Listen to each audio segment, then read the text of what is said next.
Hey everybody, welcome to my scope. Welcome to the replay. My name is David Winston and I'm committed to helping you become better. So today we're going to talk about getting out of the box, trying to get you out of the box. Now, people always ask, what does that mean? You know, sometimes they say, think outside of the box. But you say, what the heck does that mean? Think outside of the box. Hey Carmela, how you doing? Good morning everybody. Good morning James. Welcome, and good afternoon and good evening if you might be international. Thanks for joining. Please share this with somebody else. I'm going to make this a quick scope and I'm going to tell you about how you can get out of the box. What does get out of the box mean? What does out of the box thinking mean? Hey, good morning everybody. Good morning. Hey Maureen, good morning. Good morning everybody.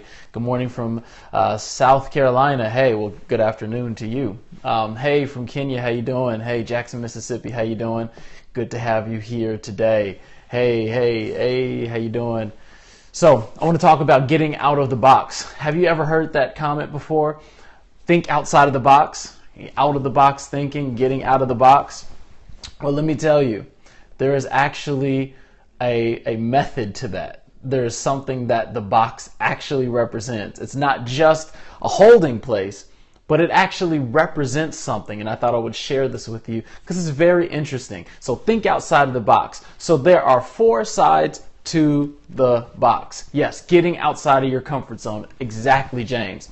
Now, what does that mean? Let's bring it home because sometimes we have a hard time understanding what does get outside of our comfort zone. Does that mean get off of the couch? Yeah, it could mean that. Hey, everybody. Hey, Big Mike. But it means some specific things. There's 4 sides to the box. What is the number 1 side? What's the first side? I have a nice little diagram for you. See, this is the box. These are the 4 sides. And this right here, this is you. Yeah, you want to be outside of the box. See, you have a nice smile on your face. This is the box. Fear. The fear top side of the box. Thank you, my artwork. You know, I have art skills. And I'm wearing green for St. Patrick's Day, so happy St. Patrick's Day. Fear. Fear can't contain you, but fear will try to contain you. That's one side of the box. That represents the lid of the box.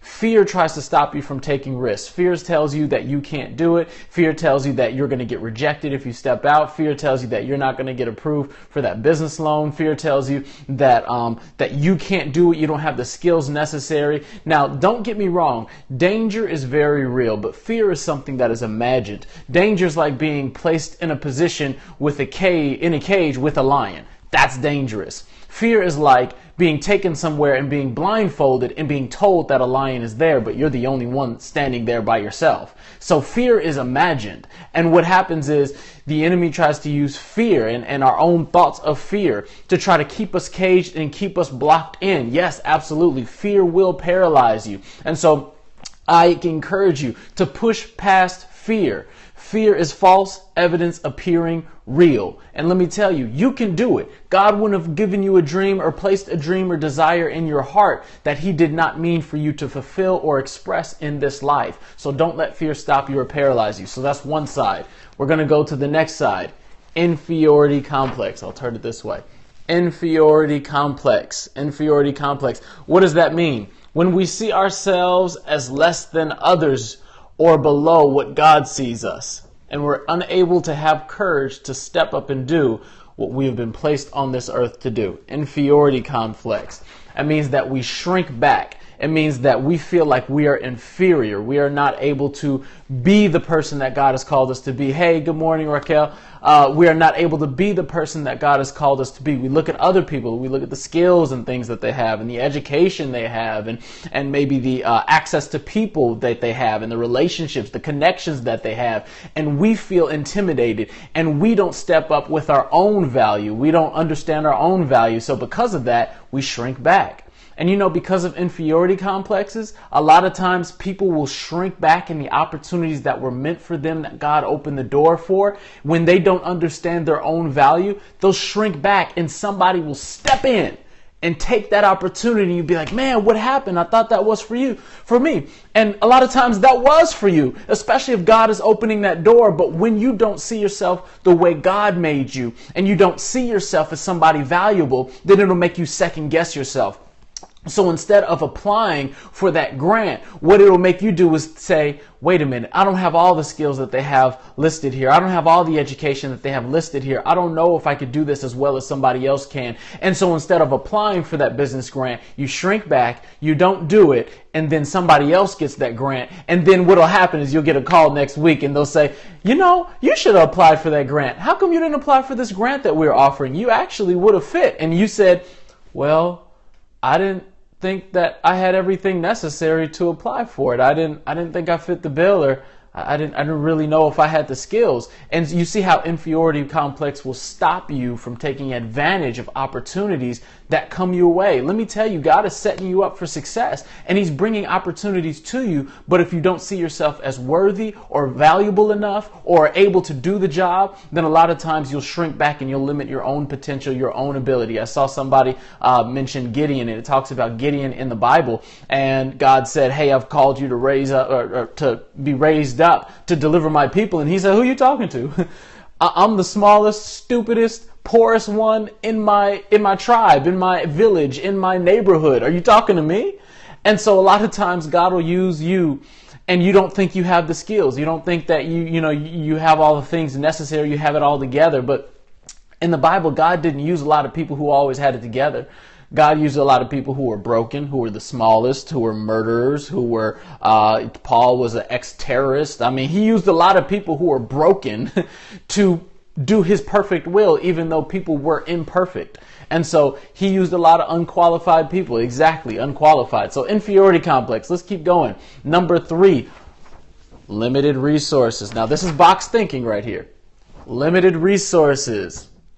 Yes, that's right. He equips who he has called. That's right. Yes. Once you realize who you are, then you're the only one that's stopping you. So limited resources. That's the third one of our box thinking.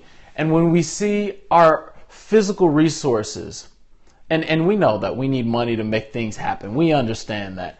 But let me tell you, God is not limited by the funds in your bank account.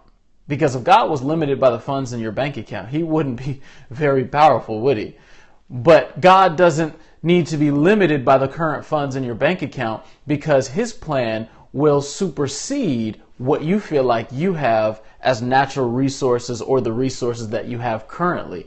And so, something that my dad said that I always loved, I always remember, is that whenever he calls you for the assignment, he's also responsible for funding the assignment, because you are on assignment for God. As you are God's and as you are called according to his purpose, he is the one that is called to fund your assignment. People don't sign up for the military and then have to pay for all of their equipment, all of their guns and materials, all their housing, all their health insurance, and all their, all the medical things. They don't have to pay for all that. When you sign up for the military, they give you access to all the resources you need, and they'll even take care of your family because they want you focused on the mission. So if I don't sign up for the military because I feel like I don't have the finances to be able to fund my own expeditions and journeys to Iraq, or training or basic training, or all the food necessary, if I don't sign up for the military because I don't feel like I have the finances to support my military endeavors, that's foolish. You would look at me crazy like, duh, God, David, they'll take care of it for you. Well, it's the same way with God. When he gives you a purpose and a dream, and if it's his will, it's his bill. When it's his assignment, it's his job to fund the assignment. And so just like you're called to the military, we are called as kingdom citizens, as believers, and as we are believers in God and of God, then the things that he's put in our hearts, we have to trust him with, and we have to trust that he'll provide, because we are enlisting in his plan and his purpose. And so when we're enlisting in his plan and his purpose, just like the military, then he is obligated to provide everything needed for us to accomplish the mission and assignment that he's placed us here on this earth to do. So don't let what resources look like, or the lack of resources, stop you from reaching your destiny. Think outside the box. Well, here we go. Think outside the box. So don't let fear, inferiority complex, or limited resources stop you from getting outside of that box, that comfort zone, and thinking outside the box into being a successful person. Last one, complacency. This is the last one, complacency. This is the last part of the box thinking. This is the last side. Sometimes we can become lazy and we become very comfortable in where we're at. We feel like, oh, well, bills are paid, my family's good, we're saving up for our kids' college education, so I'm good. But let me tell you, just because you're good, does God say, yeah, I'm good with what you're doing? Just because you're good and you feel comfortable, does God say, yeah, that's cool, you can stop right there? And I ask myself that all the time. I say, God, are you comfortable with where I'm at? Because I might be comfortable with where I'm at, but for where I'm at right now, I actually might only be achieving 10% of what God ultimately has called me to do on this earth. So the fact that I stop at 10%, it doesn't necessarily please God. He's like, oh yeah, that was good what you did, but what about the 90%? What if you got, they do the IndyCar races and the NASCAR races. And so usually they'll have like 500 laps that they have to go around. And what if you have somebody who did 50 laps and they ran around 50 laps and they were in the lead after 50 laps? Now, do they pull over to the side, to the pit crew area, get out the car, take a bathroom break, say, okay, well, I'm good. I led the race for 50 laps. I'm good. And they say, no, you got to get back in the car because your race isn't finished. You have 500 laps. You have 450 laps more to go. And just because you were winning in those first 50 laps doesn't mean that you completed the race or got to the end goal and target. And I'm telling you that God has an ultimate goal for you to reach. And a lot of times people will stop far short of what the ultimate goal is that God has created them for. And so what happens is they leave this earth, but they leave this earth with all this potential and all this unfulfilled purpose. And yeah, they might have done some great things, and that's awesome. But God has so much greater for us to do.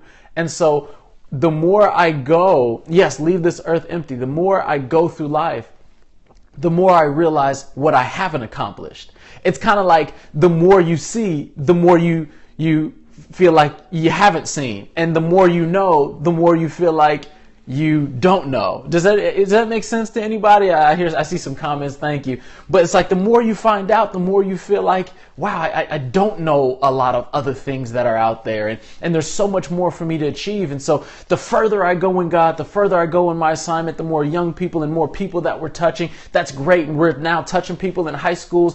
But the more I get into this thing and the further I go, the more I feel like I have to go. The more I feel like there's more to be done. I've done some good things already, but man, I see that there's much, much more. And I can't stop. I can't get complacent. I can't stop at status quo. I can't get comfortable just because I feel like I've done a little something. Yeah, there's a world of opportunities. And so don't get comfortable. God isn't comfortable yet with where you're at. He might be pleased with where you're at, but he's not comfortable in settling for just enough. He wants you to go all the way. We press toward the mark of the prize of the high calling. So keep going. Do more. That's right.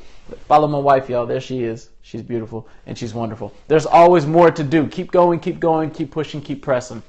So that's the 4 sides of the box thinking. Fear, inferiority complex, complacency, and limited resources. That's right. Nikki is a beauty. Thank you. Get out of the boat, James says. Lots of work to do. That's right. Yes. So this is box thinking right here. These are the sides of the box. And this is you, because you are no longer in the box. Okay?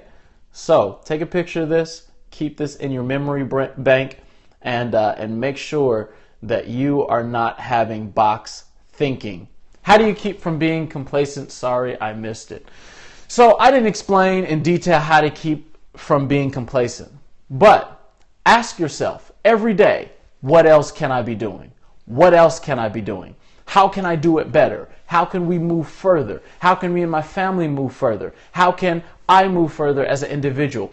I say every day, check in with God. Say, God, what would you have me to do today? What would you have me to do this week? What do I need to get done this month? What is on your agenda and your plan for my life for this year? Because guaranteed, God isn't going to sit back and say, oh, Dave, that was good, man. You know what? This year, take a day off. Take the year off. It's cool. It's good.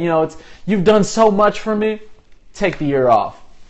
But he doesn't say that. He always talks to me about what else to do, what to do next, how to go further, how to reach deeper, how to go higher, how to affect more people, how to continue to spread the kingdom, how to encourage you guys. The reason why I got on Periscope mid last year is because God placed something in my heart to be able to encourage you. So I am here for you as a result of reaching higher outside of my comfort zone. And you know what? Hey, these are some things that I've had to deal with. Sometimes this fear thing can get you, especially if you're a communicator and you reach out to people, you reach people with the gospel, or maybe you're motivational with it. But fear can often try to keep you because you might fear, hey, they don't care what you have to say. Oh, you're only going to have 2 people on that scope. Nobody's really going to listen. Nobody's going to give any hearts. People don't really care. You're not really adding any value. Hey, those things come. And just because I'm here with you right now doesn't mean that I haven't had to overcome those hurdles. Inferiority complex. Maybe I'm not as effective as somebody else. Maybe I don't speak as well as somebody else. Maybe my revelation and information isn't as deep as somebody else. Or maybe I'm not going to be able to do it as well or as proficient. Or maybe I kind of stumble or stutter. Hey, all that stuff, it comes to everybody. But the difference between the people who ascend and go higher and the people who stay where they are is because they let fear talk them out of continuing to climb the mountain. But that's not going to be you. But inferiority complex. Don't trick yourself into thinking that you are less valuable than the next person. Don't trick yourself into thinking that you can't add value the way somebody else can add value. I'm going to do much more because of that. Say that. All right, good. So, inferiority complex. Get out of that. You are valuable because nobody else can do it like you. Hey, Karabu, how you doing, sir? Nobody else can do it like you. All right. So don't rob the world of your gift. Don't rob mankind of your gift. And don't stop giving God the ability to work in you and through you, because God has something special for you to do. What if you want to progress but don't know how to? That is a great question. Let me tell you, for me, when I want to progress and I don't know how to, I ask God for wisdom. That's what I ask. In James chapter 1, it says, if any man lacks wisdom, let him ask of God, and he will give freely and he won't hold back. So that's what I do. I ask God for wisdom. All the time, I ask God for wisdom. You're welcome, James. I say, God, give me wisdom. I feel like I'm supposed to do this thing here, but I don't know how to do it. We want to get in public high schools with the Bible clubs, and we want to encourage kids and we want to bring Jesus to high schools. And I say, God, I don't know how to do it. I feel like, we're getting some resistance. How do we do it? And doors open up. My wife gets some ideas for emotional, 7-week emotional health and healthy decisions plan. And so we develop some things, and voila. We have a school that's heard about it. We have some connections. They're interested, and they're like, when can you start? So boom, that door opens. And then we have some potential other schools that are going to hear about it. And then boom, that door opens. And look at that. Through the wisdom of God, we didn't know what to do, but God spoke to us, gave us some creative ideas. The doors opened. And when the doors opened of opportunity, then we were prepared, armed and ready through the wisdom of God to present solutions to people's problems. And that's what it's all about, really. When you can add value and add solutions to the issues of the world, the issues of your organization, company, you can solve people's problems, you can help the betterment and quality of their life. People are looking for that, man, and they'll reach out. So it is the wisdom of God. I certainly can't tell you exactly what to do or where to go, but I can tell you, ask God for wisdom, because he promised in his word that he will give it to you and he won't hold back. And so it might come different ways. It might come through prayer and connection with God. It might come through you reading something in the Bible. You were just reading a scripture and you're like, that's it.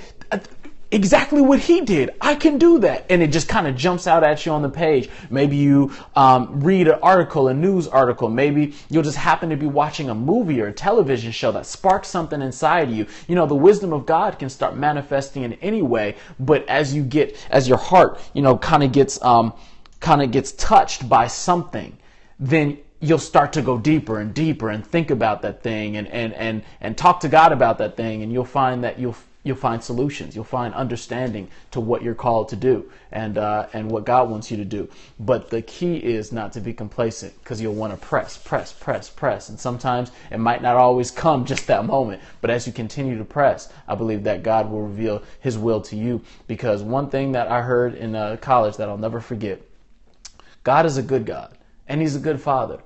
And he wants you to know the will that he has for your life. God wants you to know the plans he has for your life. He doesn't want to keep it hidden. It's not a big secret. It's not something that he's going to try to make you run around the block 400 times and then he'll finally reveal it to you. It's something that he wants to reveal to you.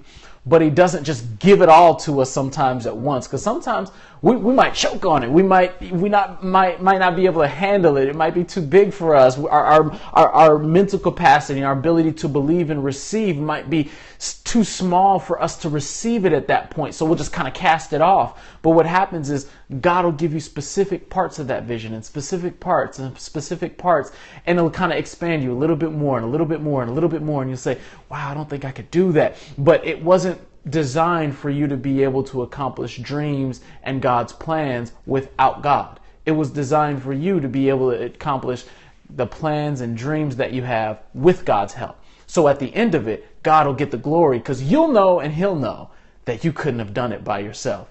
And so I can just sit back and say, only God, because I couldn't have done this in my own power.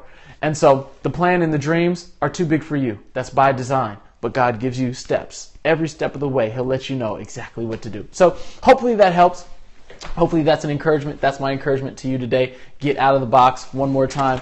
This is box thinking, and you want to jump outside of that box. You want to be this happy person right here, outside of the box, so you don't let fear, limited resources, complacency, and inferiority complex hold you back. Thank you so much. My name is David Winston. Thank you for sharing. Thank you for tapping the screen and giving hearts, and I appreciate you guys. If you would follow, if you're not following already, so you don't miss any of the scopes. So, who's wearing green today? Got my green on. St. Patrick's Day. So share this with somebody else. I believe it will encourage them, because what the heck is the box? Well, we talked about what the box is, and we talked about how you can get out of the box. So thanks, guys. Have a blessed day. I'm glad this encouraged you. Thank you, guys. Thank you for all the comments, all the love. I appreciate it. Thank you for all the hearts. You guys are awesome and amazing. Have a great day. Jump outside of that box, all right?